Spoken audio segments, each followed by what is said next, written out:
అంతమంది ఎందుకంటున్నారు ఆడవాళ్ళు కూడా సపోర్ట్ చేస్తున్నారంటే అతను చెప్పిన దానిలో నిజం లేదంటారా?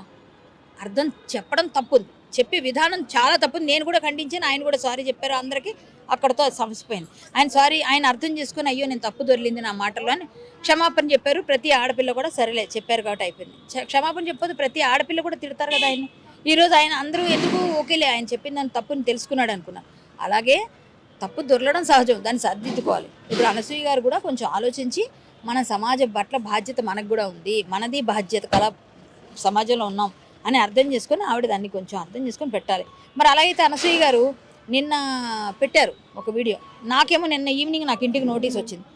నోటీసులో ఏమనుంది, నేను చాలా వర్రీడ్గా ఉన్నాను, నా వల్ల నేను చాలా నా పిల్లలు నా ఇల్లు నేనైతే నిద్రలేమితో బాధపడుతున్నాను ఏవో ఇంకా రాశారు. ఈ డిఫర్మేషన్ వేయడానికి సరిపడే విధంగా ఏదో రాశారు అన్నీ. ఎందుకు రాశారు అంటే వాళ్ళ కేసు కోసం వాళ్ళు రాద్దాం అనుకున్నారు.